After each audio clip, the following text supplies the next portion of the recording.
I've been perfecting this homemade white bread recipe over the past 3 years, and I want to share with you all of the steps involved in making this delicious, crispy, soft white bread at home in your own kitchen.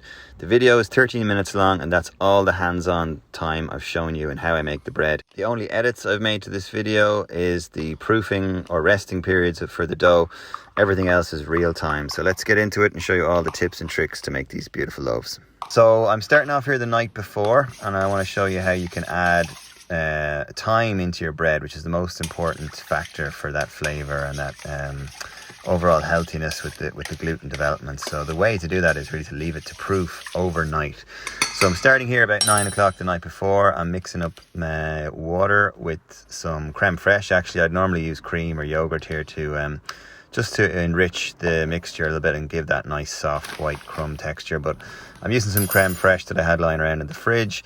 I've got this really nice yeast here that I found online. It's a German company, I think, that makes it, but it's an organic yeast, and it doesn't have any other emulsifiers or anything in it, which is actually quite hard to find. So have a look for that online. I like to mix that in with the salt as well to start, so everything's nice and dissolved in the wet ingredients. Got some nice organic white flour as well. If you're making your own bread at home, I think you can afford to use the best quality flour. It's going to work out cheaper than any loaf you buy in the shop anyway, and you can afford to use the best ingredients then, which also makes it really special. So always put your wet ingredients in first so that your flour doesn't stick to the bowl. I'm adding in some I think that's einkhorn or spelt flour as well that I had in the cupboard. I'm just using that up. But this is a standard recipe. This is like 1 kilogram of flour, about 700 mils of the liquid and cream or yogurt component. So typical sort of 70% hydration, 20 grams of salt. You can add in a tablespoon of sugar as well if you want for some extra flavor, or honey. You can add in some olive oil, a tablespoon or two into the mix as well. It's quite nice, but it's a standard 70% hydration. So give that a good mix with your dough scraper or a wooden spoon or whatever you have handy in the kitchen. You want to use a nice big kind of a 4.5 litre mixing bowl here as well, so you don't splash it all out on the counter like I am attempting to do here. So give it a good mix. Sometimes, like I've noted here, it can be a little bit drier if you've added in a lot of yogurt or cream, because obviously there's less water content in that, so it can affect the hydration. So you can adjust it at this stage. It takes a little bit of experience to know what your dough should look like, but as you can see here, it's a thick consistency. It shouldn't be as wet as a kind of a porridgey mixture. It should be able to hold its shape pretty well. It's going to take a little bit of time for the flour to hydrate properly, so don't go jumping in adding in more water, and certainly stick to a recipe out of a book at the start before you go adjusting things. I'm pretty familiar with this recipe, so I kind of know when it looks a bit too dry to add in some more water. So that's what your dough should look like. Again, it's a lot easier to work with here if you have a dough that holds its shape on the counter and it's not too wet and kind of running all over the place. You're just going to really struggle to knead it. I like this slap and fold technique for kneading, especially higher hydration doughs like 70%. If you do the traditional sort of kneading with the back of your hand here, it can get very messy. So just a nice few slap and folds here, and I'm actually going to let this autolyse, which is a fancy word for basically giving the gluten some time to develop with the newly hydrated flour, and it develops its structure just by doing nothing. This is sort of a no-knead recipe, as you'll see in a minute. I'm not really kneading this bread for a whole lot of time, so I'm just going to leave that for half an hour, and then I'm back after half an hour, and you can see now it's just easier to handle the dough when you take it out. It already has some strength, some structure. And again, you could knead this for 10 minutes and do your window pane test and develop a really nice gluten structure.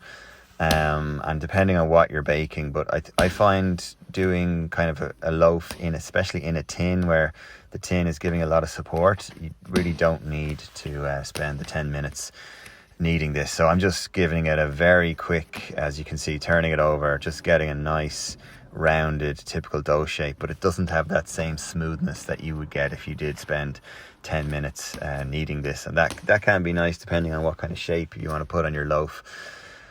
but not necessary, which is kind of amazing. A lot of people think kneading is the most important part of bread making, especially beginners. That's the kind of daunting part. So kind of want to show you here that it's not necessary at all. I like to coat the dough in a little bit of olive oil, just a thin layer of olive oil there, as you can see. It just stops it drying out. Some people just prefer to use flour here to stop it sticking to the bowl, but I like olive oil because it's non-stick, but it's also like a protective layer that's going to prevent it from drying out as well. So just giving it some extra folds and a good kind of a dome shape on it now when it goes into the bowl. So this is going to proof overnight. So again, I've only used 1 teaspoon of yeast here, which is a big driver of how quickly this is going to double in size.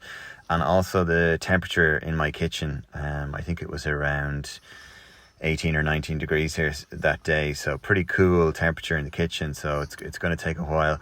You would normally add, a lot of recipes would call for 2 or 3 teaspoons of yeast here, and typically when it says leave it at room temperature, it's talking about a warmer environment, about 22 or 3 degrees. So what's happened here is the next day, as you could see there, it had increased in size, but it hadn't doubled, so I had to leave it again. And it was actually not until about 2 o'clock here at this point.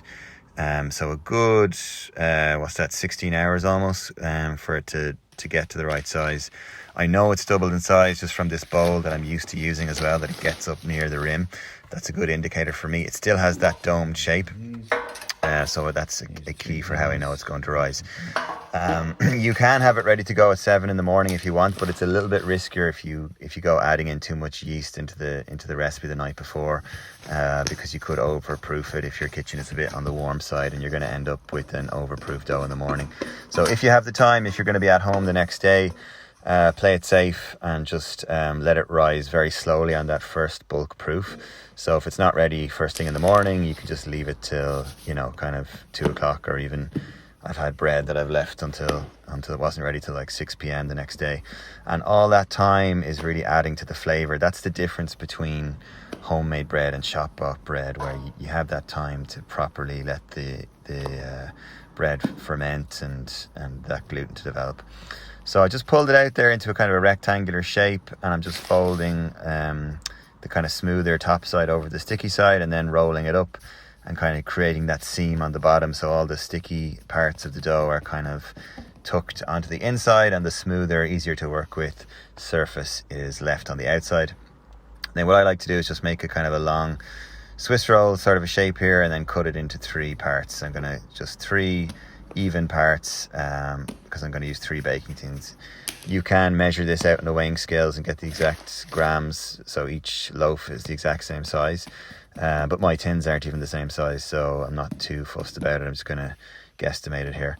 This is a classic kind of a shaping technique, so you can see here it's kind of like an envelope. You're folding in both sides, and then on the top creating that seam again in the middle, and then you're going over again, and then using the heel of your hand to really seal it down, and you get that kind of clacking noise that the French describe when they're talking about shaping dough. And you've created that nice seal there, that seam that you can pinch even tighter closed if you want, because that's going to give us a nice oven spring. And that goes straight into your pre-lined baking tin. It's definitely worth lining it with some parchment paper, because it will stick to it at the high temperatures, and you don't want to end up with some of the crust kind of peeling off and being left behind in the tin. You could oil the tins as well, maybe use a bit of extra flour if you didn't have the baking parchment. That will also create a kind of a non-stick surface. So same again here, just a light dusting of flour on the table. Once you keep your sticky side inside, you shouldn't need too much flour. You don't want to affect the recipe too much by adding loads of flour here. Just a quick dusting to shape these loaves. Again, just that kind of a oval shape. You can tie up that seam to get more of a stretch over the surface. Just kind of flouring my hands here really more than anything else, and into the tin they go. So I think these are 2 pound loaf tins. Could be 1.5 pound, but the important thing here is to get to know your loaf tin, and it's a great help to judge when the loaves are proved. So I know with these size tins that the next stage, the final proof, the dough should be again starting to rise up just over the top edge of the tin, and then I know it's ready to go. I can leave them a bit longer, even till they till they get a bit further up over the edge of the tin. But you're going to get less oven spring then. They're kind of getting borderline overproofed at that stage. So that's the third one done. Into the pre-lined tin there. I ran out of the pre-bought liner, so I just made my own there with some baking parchment. And they're pretty even size, just from guesstimating the sizes. Just going to leave those now for that final proof. Which again, because this whole process is slower, the final proof is not going to be just an hour. It's probably going to take 3 or 4 hours for these to double in size again. So again, that's just experience, and the size of your tin. Knowing the size of your tin helps a lot there.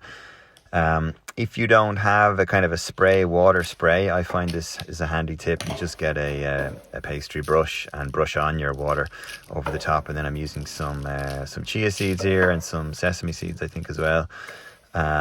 Mixture on top. So that kind of water helps to stick the seeds onto the surface of the bread, which is handy.